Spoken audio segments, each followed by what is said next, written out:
اب ہم آتے ہی آج ہمارے پیش نظر جو کلید آپ کو دینی ہے وہ یہ ہے کہ قرآن کی بعض آیتوں کو سمجھنے کے لیے ضروری ہے کہ know the society, know the Arabian society یا نو یور اون سوسائٹی۔ جب آپ اپنی سوسائٹی کا مطالعہ کریں گے تو قرآن کی بہت سی آیتیں اس سوسائٹی کے پس منظر میں نازل ہوئی ہی وہ سمجھ میں آنے لگیں گی۔ پہلے تو عربین سوسائٹی کو سمجھنا پڑے گا اور عربین سوسائٹی کے پس منظر میں قرآنی آیات کو سمجھنا پڑے گا، پھر اس کے بعد اس کا امپلیمنٹیشن اپنی سوسائٹی پر کیا جا سکتا ہے۔ تو عربین سوسائٹی سے واقفیت کے بغیر بہت سی آیتوں کو کما حقہ سمجھا نہیں جا سکتا۔ عربین سوسائٹی کی جو باتیں ہیں اس کا ایک سرسری جائزہ لیا گیا ہے، اور میں نے یہاں آپ کو بتایا ہے قرآن میں بار بار یہ آیا ہے کہ یہ کتاب عربی کتاب ہے، رسول تمہارا عربی رسول ہے۔ یہ ایک جگہ نہیں، دو جگہ نہیں، 10 جگہ اس بات کو دہرایا گیا تاکہ عرب کے لوگوں کو معلوم ہو کہ یہ تم سے کلام کر رہا ہے۔ قرآن اور سوسائٹی کے درمیان ایک انٹریکشن ہے، یہ مونولوگ نہیں ہے، یہ صرف ایک آئیڈیا ہے جو سوسائٹی میں ڈمپ نہیں کر دینا ہے، بلکہ سوسائٹی کے ساتھ انٹریکشن ہے، سوسائٹی کے ساتھ بات چیت ہے، اور جب بات چیت کریں گے اور انٹریکشن کریں گے تو ان کے سلگتے مسائل پر بات کرنی پڑے گی، ان کے ایشوز کو ایڈریس کرنا پڑے گا۔ تو آپ دیکھتے ہیں کہ قرآن مجید میں یہاں میں نے بتایا ہے کہ 1740 مرتبہ قل یا اس کے اور ڈیریویٹیوز استعمال کیے گئے، یعنی آپ کہہ دیجئے، وہ کہتے ہیں، ہم یہ کہنا چاہتے ہیں۔ تو اس طرح سے کہنا، بولنا، بات کرنا، ڈیبیٹ کرنا، یہ 1740 مرتبہ۔ اور اسی طرح سے سل، وہ پوچھتے ہیں، یسألونک، یا یہ کہ لوگوں نے پوچھا، بنی اسرائیل نے پوچھا، صحابہ نے پوچھا، تو یہ 129 مرتبہ آیا ہے۔ اس سے معلوم ہوتا ہے کہ قرآن ایک انٹر ایکٹیو کتاب ہے، سماج کے ساتھ اس کا زندہ ایک جیتا جاگتا ریلیشن شپ ہے، اور آج بھی قرآن کے حاملین کو چاہیے کہ قرآن کو ایک زندہ کتاب بنائیں، سماج سے ڈیبیٹ میں قرآن کو استعمال کیا جائے۔ نبی کریم صلی اللہ علیہ وسلم اور جو زبان وہ کمپیٹیبل ہے معاشرے کے ساتھ، معاشرے کے ساتھ اس کی اجنبیت نہیں ہے۔ بعض سماج میں قرآن کے علمبردار اور سماج دو ڈیفرنٹ اینٹیٹیز ہوتے ہیں، دونوں کمپیٹیبل نہیں ہوتے۔ قرآن ہمیں بتاتا ہے کہ قرآن سماج سے کمپیٹیبل ہو، قرآن کے علمبردار سماج کے ساتھ ہم آہنگ ہو، تب سماج کے درمیان گفتگو ہو سکتی ہے، ڈائلاگ ہو سکتا ہے۔ بہت سی آیتیں قرآن کے جو پہلے ایڈریسی تھے قریش، ان کے پس منظر میں کہا گیا۔ مثلا جنت کا تصور، چونکہ وہ ایک ریگستان اور بیرن ہلز کا، یعنی ایسے پہاڑ جس میں کوئی ویجیٹیشن نہیں ہے، ایسے پہاڑوں کا ایک طویل سلسلہ ہے، ریگستان کا ایک طویل سلسلہ ہے۔ وہاں کسی کے پاس اگر کوئی خوبصورت باغ ہو جس میں نہریں بھی ہوں، کھجور کے درخت ہوں، انگور اور انار کے درخت ہوں، وہاں ٹینٹس لگے ہوئے ہوں، آرام دہ صوفے لگے ہوئے ہوں، تو یہ جو منظر ہوتا ہے بہت ہی خوشنما اور دل کو خوش کر دینے والا منظر ہوتا ہے۔ اس پس منظر میں جنت کے لیے جو اصطلاحات اللہ تعالیٰ نے استعمال کی وہ اس کے پہلے ایڈریسی کے ذہنی سطح اور ان کے کلچرل جو ریکوائرمنٹس ہیں اس کے مطابق ہی وہاں بیان کیے گئے ہیں۔ اسی طرح سے آپ قرآن میں دیکھیں گے کہ زقوم یعنی کیکٹس کا ذکر ملے گا، یا یہ ہے کہ فیمیل انفینٹیسائڈ، بچیوں کو قتل کر دیا جاتا تھا، اس کا تذکرہ ملے گا، یا زہار نام کی ایک رسم ان کے پاس موجود تھی، اس کا تذکرہ ملے گا۔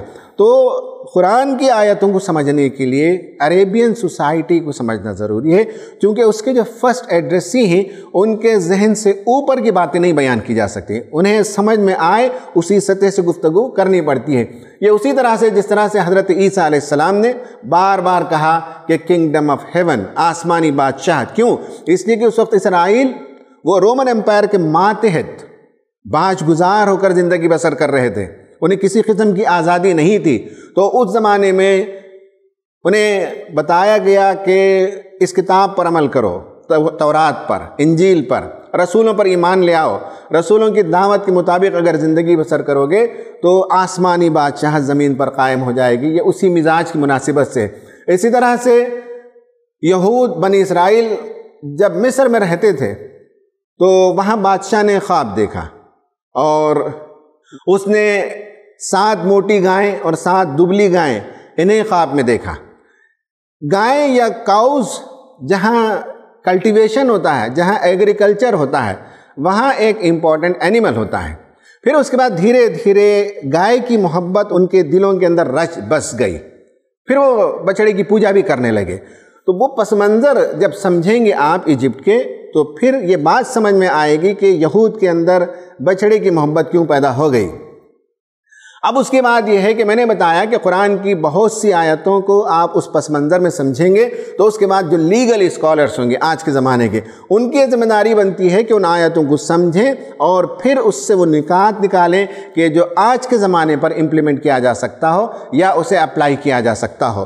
یہ عربین سوسائٹی کو کیوں جاننا چاہیے، اس کی کیا ضرورت ہے، یہ گفتگو میں نے کی ہے۔ اب یہ ہے کہ عربین سوسائٹی کے کچھ ایسپیکٹس پر میں بات کروں گا۔ پہلا جو اس کا ایسپیکٹ ہے وہ ہے جیوگرافیکل ایسپیکٹ۔ جغرافیائی طور پر آپ دیکھیے کہ یہ پورا عرب ہے، جس میں عراق بھی شامل ہے، آج کے زمانے کا یمن بھی شامل ہے، عمان بھی شامل ہے، یونائٹڈ عرب ایمریٹس بھی شامل ہے، اور کنگڈم آف سعودی عربیہ بھی شامل ہے۔ یہ پورا علاقہ ہے، سب جو ہے ڈرائی کلائمیٹ ہے، اور اس میں بیچ کا علاقہ ایریڈ نہیں ہے، اور جو کوسٹل علاقہ ہے وہ ایریڈ ہے، جہاں ساحل سمندر ہونے کے نتیجے میں وہاں خشکی کے ساتھ تھوڑی بہت رطوبت ہوتی ہے۔ لیکن یہ آپ کو معلوم ہونا چاہیے کہ وہاں جو ہوائیں چلتی ہیں وہ ہوائیں ڈیزرٹ کی ہوائیں ہوتی ہیں، ان میں رطوبت نہیں ہوتی ہے، وہ بارش کے خطرے لانے والی ہوائیں نہیں ہوتی ہیں، بلکہ وہ ہوائیں تو بعض مرتبہ قوموں کو تباہ کرنے والی ہوتی ہیں، جس طرح سے قوم عاد کو تباہ کر دیا گیا۔ ان میں سے اکثر و بیشتر علاقے ڈرائی تھے، کچھ پاکٹس تھے جہاں کلٹیویشن ہوتا تھا، جیسے مدینہ ہے، طائف ہے، یا کچھ اور جگہ۔ تو اس کے لحاظ سے 2 قسم کے کلچرز وہاں پیدا ہو گئے تھے۔ ایک مائگریٹری لائف اسٹائل، لوگ اپنے لائف سٹاک کو لے کر، جانوروں کو لے کر، اونٹوں کو لے کر اور بھیڑ بکریوں کو لے کر مائگریٹ کرتے رہتے تھے، سفر کرتے رہتے تھے۔ اور ایک یہ ہے کہ بعض شہر تھے وہاں، 2-3-4 نامور شہر تھے، جن میں سے مکہ، مدینہ، طائف، یہ بڑے بڑے شہر تھے۔ تو 2 قسم کے کلچرز پائے جاتے تھے، ایک مائگریٹری لائف سٹائل اور ایک سٹی کا لائف سٹائل ہے، جہاں کچھ پولیٹیکل انفلوئنس ہوتا تھا، جہاں کچھ کلچرز ہوتے تھے۔ تو اس طرح سے یہ جیوگرافی کے نتیجے میں 2 کلچرز ان کے درمیان وجود میں آئے۔ ان کی جو اکانومی تھی اس کو بھی سمجھنا پڑے گا، اس لیے کہ قرآن جن باتوں کو پیش کرتا ہے وہ ان سب چیزوں کو سمجھے بغیر آپ پوری طرح سے کما حق ہو ان آیتوں کا ادراک یا اس میں جو مضامین بیان کیے گئے ہیں انہیں پہچان نہیں سکتے۔ ان میں سے یہ معلوم ہونا چاہیے کہ جیوگرافی کے لحاظ سے ان کی اکانومی تھی، جہاں پانی تھا، جہاں موسم بہتر تھا، جہاں سوائل جہاں کی مٹی اچھی ہے، جہاں نیچرل ریسورسز ہوں وہاں اکانومی اچھی ہوتی ہے، جہاں یہ سب چیزیں غائب ہیں وہاں کی اکانومی صحیح نہیں ہوتی تھی۔ اور دوسری چیز یہ ہے کہ ان کا ٹریڈ بیسیکلی بزنس تھا، اور مال ادھر سے ادھر سے لاتے لے جاتے تھے، جانور اور لائف سٹاک یہ بھی ان کی اکانومی کا حصہ تھا۔ لوٹ مار کرنا اس کا بھی قرآن میں ذکر آیا ہے، یہ بھی کچھ قبیلوں کا طریقہ تھا۔ غلام بنانا، غلاموں کا خرید و فروخت کرنا، یہ بھی ان کا ذریعہ معاش تھا۔ اور جو قافلے سفر پر جاتے تھے ان سے سیفٹی ٹیکس لیتے تھے، یہ بھی ان کا ذریعہ آمدنی ہے۔ اور ایک یہ ہے کہ جو جنگیں ہوتی تھی تو ان جنگوں میں جو مال غنیمت جمع کرتے تھے وہ بھی ان کی ذریعہ آمدنی۔ تو اس طرح سے ان کے ذرائع آمدنی یہ ہیں۔ پھر اس کے بعد 3 بڑے شہر تھے، مکہ، طائف اور یثرب۔ یہ تینوں اس لیے آباد ہوئے تھے کہ وہ حرم کے حدود حرم کے قریب ترین تھے، اور 4 مہینوں میں جو حرام مہینے تھے ان میں جنگ کرنا ممنوع تھا۔ اس کے نتیجے میں اکانومی ویل ڈیولپ تھی، مکے کی، طائف کی اور یثرب کی، بیسیکلی وہ حرم کے قریب ہونے کے نتیجے میں۔ پھر اس کے بعد یہ ہے کہ ان کے جو کی پروڈکٹس تھے وہ ہے کھجور، اور کھجور ہی کے پتوں سے گھر کی دیگر ضروریات کی اشیاء بھی وہ بناتے تھے۔ اور لوہار کا کام کرنا، یا یہ ہے کہ سلور اسمتھ، چاندی اور لوہے کا کام کرنا اور کارپنٹری کا کام کرنا، یہ بھی ان کا ذریعہ معاش تھا۔ اور اونٹ سب سے اہم ترین جانور، ابھی جن آیتوں پر ہم گفتگو کریں گے وہ اونٹ ہی کے حوالے سے ہے، تو ان کا بہت ہی اہم ترین سرمایہ تھا، وہ کیپٹل تھا۔ اس کے نتیجے میں ٹریڈ بھی کر لیتے تھے، اس کے نتیجے میں خون بہا بھی ادا کرتے تھے، تو یہ بہت امپورٹنٹ تھا۔ تو ان کی اکانومی کو سمجھنے کے لیے کچھ بنیادی باتیں ہیں۔ پھر اس کے بعد ان کے سوشل ایسپیکٹ کو سمجھنے کے لیے معلوم ہونا چاہیے کہ ان کے ٹرائبس ہوتے تھے، کلینس ہوتے تھے اور فیملیز ہوتے تھے، یعنی شعوب اور قبائل اور خاندان. جیسے کہ قریش ہم کہیں گے تو یہ ٹرائب ہے، بنو ہاشم کہیں گے تو یہ شعب ہے یا ان کا کلین ہے، اور بنو عبد المطلب کہیں گے تو یہ خاندان ہے. اس کو سمجھنا پڑے گا گفتگو کو سمجھنے کے لیے. دوسرا یہ ہے کہ ان کے ہاں ایک سے زائد بیویاں، 10 15 20 بیویوں سے بھی وہ نکاح کرتے تھے. ان کا ایک یہ سوشل ایسپیکٹ تھا. اور ان کے ہاں مرد عورتوں کو طلاق دے سکتا تھا، لیکن عورتیں جدائی کے لیے کوئی ان کے پاس کوئی راستہ موجود نہیں تھا، جسے اسلام نے خلا کے نام سے انٹروڈیوس کیا. جب طلاق ہو جائے تو وہ عورت کسی اور سے شادی نہیں کر سکتی. ہاں اگر شادی کرنا ہو تو پہلے شوہر کو کچھ کمپنسیشن دے کر اسے آمادہ کرنا پڑتا تھا، تب جا کر وہ متعلقہ عورت دوسرے مرد سے شادی کر سکتی تھی.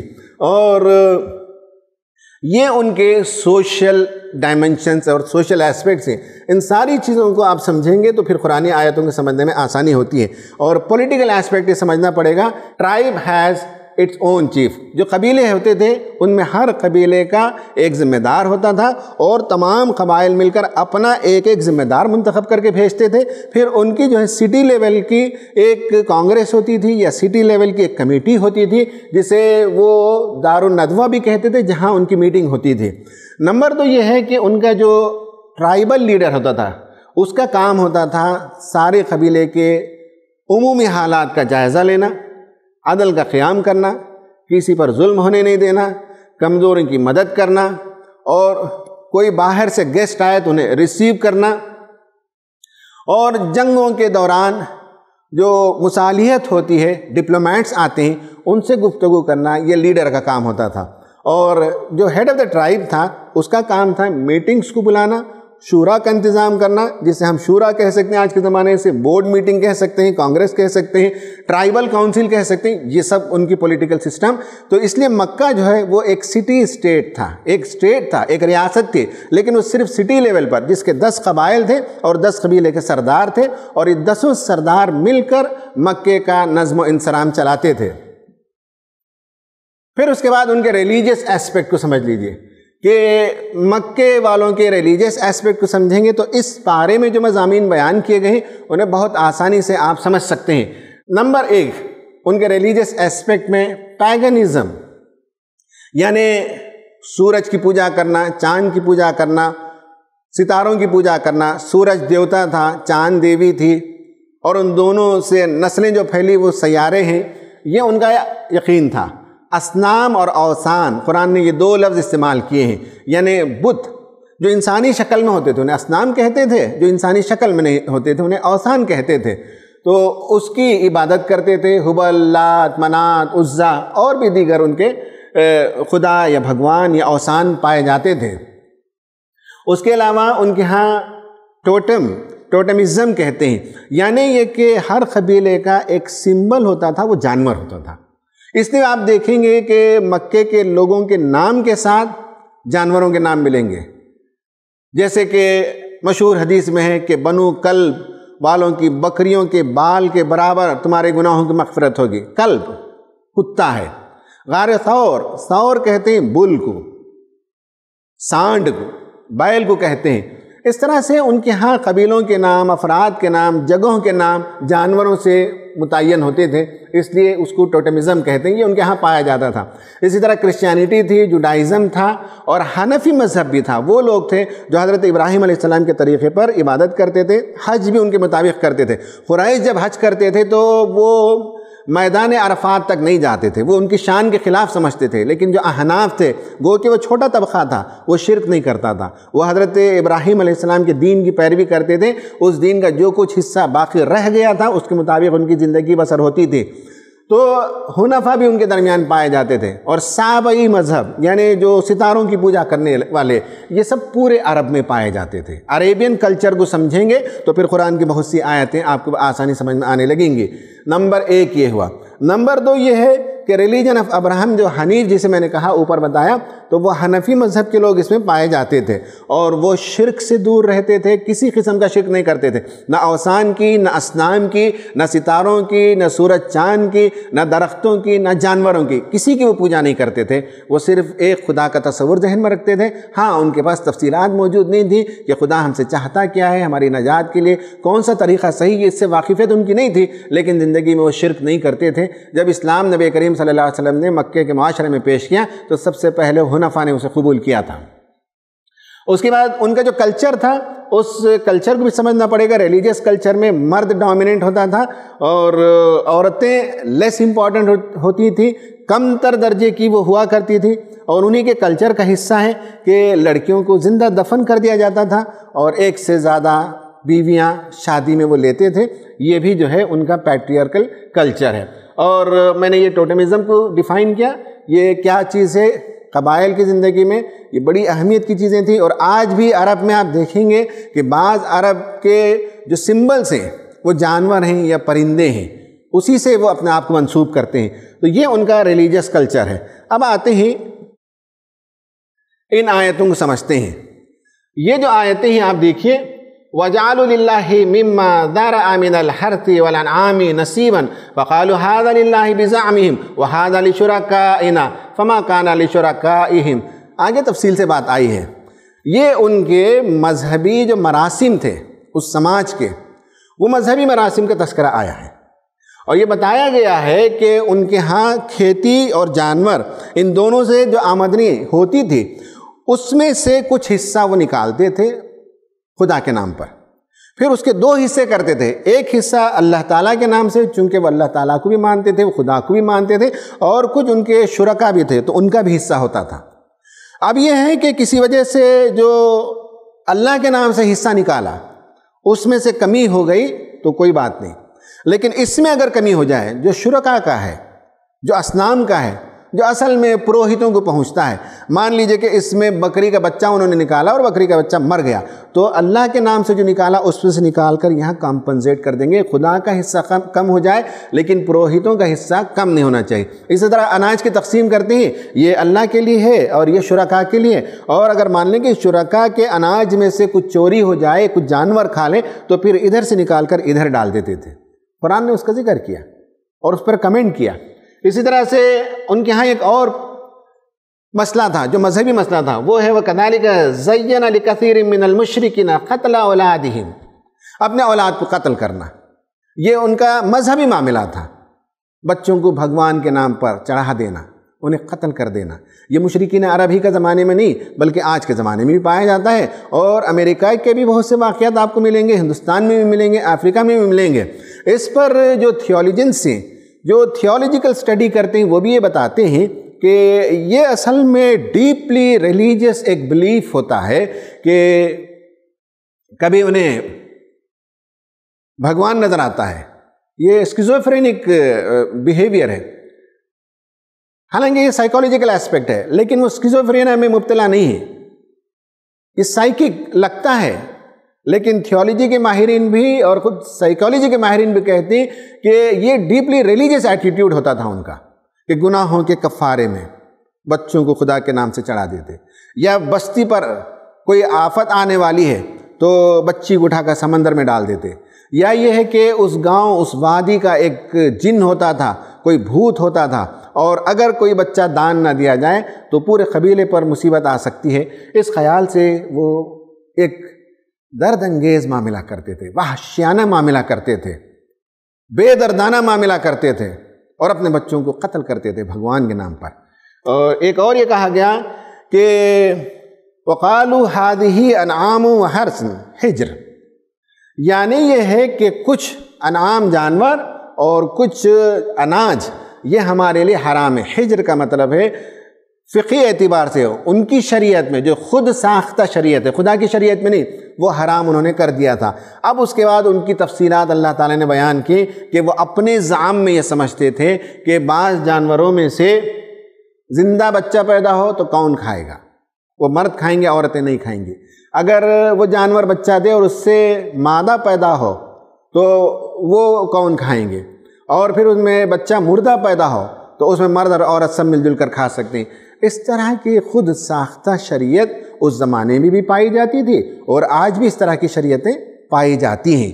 یہ جو مکے کے معاشرے کے اندر رسوم و رواج، خود ساختہ شریعت، توہمات و خرافات پائی جاتی تھیں، اسی طرح ہم جس ملک میں رہتے ہیں، مسلم معاشرے میں بھی غیر مسلم معاشرے میں بھی اس طرح کے رویے پائے جاتے ہیں۔ آئیے پوچھتے ہیں مولانا اقبال ملا صاحب سے، جو انٹر فیتھ ڈائلاگ کے ماہر ہیں، کہ کیا اس طرح کے توہمات ہمارے ملک میں بھی پائے جاتے ہیں اور ہمیں کیسے ریسپونڈ کرنا چاہیے؟ بسم اللہ الرحمن الرحیم، نحمد و نصلی علی رسولہ الکریم۔ ناظرین اور سامعین محترم، السلام علیکم ورحمۃ اللہ وبرکاتہ۔ قرآن پاک کی سورہ انعام پارہ نمبر 8 کی آیات 136 تا 153 میں مشرکین عرب کی جاہلانہ مشرکانہ کچھ تصورات، کچھ توہمات اور کچھ ان کے پاس میں جو رسوم اور حرکات تھیں اس پر تبصرہ کیا گیا ہے قرآن مجید کے اندر۔ ان کو غور سے پڑھنے کے بعد ہمیں محسوس ہوتا ہے کہ آج کے دور میں ہمارے سامنے جو ہندوستانی اقوام ہیں، اہل مذاہب ہیں، ان کے اندر کیا کیا خرابیاں اس طرح کی پائی جاتی ہیں۔ ان سے ملاقاتوں میں ایک اچھے انداز سے حکمت کے ساتھ ان کے سامنے رکھنا اور اس سلسلے میں ان کو متوجہ کرنا ضروری ہے۔ تو یہ تصور یہاں واضح کرنا ہوگا کہ اللہ خالق بھی ہے، پالنہار بھی ہے، تنہا معبود بھی ہے، لیکن اس کے ساتھ ساتھ وہ انسانی زندگی کے لیے قانون دینے والا، حلال و حرام کو طے کرنے والا، پاکی ناپاکی کو فیصلہ کرنے والا اللہ ہی ہے۔ تو ایک شرک کی برائی ہے جو بہت نمایاں ہے۔ دوسرا آپ دیکھیے، رزق دینے والا، فصلیں اگانے والا ایک خالق ہے، وہ اللہ تعالیٰ ہے۔ لیکن آج کے اس دور میں بھی، جدید زمانے میں بھی ہم دیکھتے ہیں کہ بہت سارے خود ساختہ خداؤں کو اس پیداوار کے اندر شریک کر لیا گیا ہے، ان کا حصہ لگایا جاتا ہے، اور یہ مانا جاتا ہے کہ ان کی مہربانی سے، ان کی توجہ سے یہ فصلیں ہمیں حاصل ہوئی ہیں۔ تو اس پر بھی کام کرنے کی ضرورت ہے کہ مقامی سطح سے لے کر اور بڑے پیمانے پر یا بڑی اونچی سطح پر ان کے اندر ایک اللہ کے خالق اور فصلوں کے عطا کرنے والے، نعمتوں کے دینے والے کو جو دوسروں کو بیچ میں شریک کیا گیا، ان کی حقیقت کیا ہے، اور پھر حرام و حلال کا فیصلہ کون کرے گا، پاکی ناپاکی، صحیح اور غلط انسانی زندگی کے لیے جو ہے اس کا فیصلہ کون کرے گا، اس بات کو بھی ان کے سامنے نمایاں کر کے پیش کرنا ہوگا۔ کیونکہ ابھی دیکھیے، کھانے پینے کی چیزوں میں، پیداوار کے اندر بس چیزیں حلال ہیں، بس چیزیں حرام ہیں، اور پاکی ناپاکی کی سارے معیار انسانوں کے خود ساختہ ہیں۔ ابھی کرناٹک میں ایک مسئلہ چل رہا ہے، اور وہ ہے جانور کو حلال کرنے کا۔ کہا یہ جا رہا ہے کہ ذبح کے ذریعے سے جو حلال ہوگا وہ صحیح نہیں ہے، جھٹکے کے ذریعے سے حلال کرنا ہوگا۔ اور کیا کھائیں کیا نہ کھائیں، کیا پئیں کیا نہ پئیں، اس کا فیصلہ انسان خود کر رہا ہے آج بھی، اس کے لیے خود ساختہ معیار بنا لیے ہیں۔ تو یہ صحیح نہیں ہے، یہ تو اللہ تعالیٰ کا اختیار ہے، اس کا حق ہے۔ تو یہ بات ایک مسئلہ ایڈریس کرنا ہے، اور اس کو خوش کرنے کے لیے آپ دیکھتے ہیں جانوروں کی بلی کے ساتھ انسانی بچوں کو وہ خود ساختہ خداؤں کے اوپر بھینٹ چڑھایا جاتا ہے، ان کا خون وہ نکال کر وہ لگایا جاتا ہے۔ تو یہ چیزیں ہیں۔ ایک بڑی خرابی جو سماج کے اندر، مشرکانہ سماج میں خاص طور پر آپ دیکھیں گے کہ انسانی جان کا احترام باقی نہیں رہا، چھوٹی چھوٹی باتوں پر قتل ناحق ہوتا ہے۔ تو اسے ایڈریس کرنے کی ضرورت ہے، اللہ کی نگاہ میں انسانی جان کا مقام کیا ہے۔ تو اس کے ساتھ ایک بڑا مسئلہ جو بہت بڑی خرابی کے طور پر سامنے آیا ہے، وہ قتل اولاد ہے۔ تو یہ وہ چند باتیں ہیں۔ سورہ انعام کی آیات نمبر 136 تا 153 ہمیں اس کا مطالعہ غور سے کرنا چاہیے، اور ہمارے سامنے جو سماج ہے اس سماج کے اندر ان سارے مسائل کو ایڈریس کرنا چاہیے۔ اللہ تعالی ہمیں قرآن کی غور و فکر کے ساتھ تلاوت اور مطالعے کی توفیق عطا فرمائے۔ وآخر دعوانا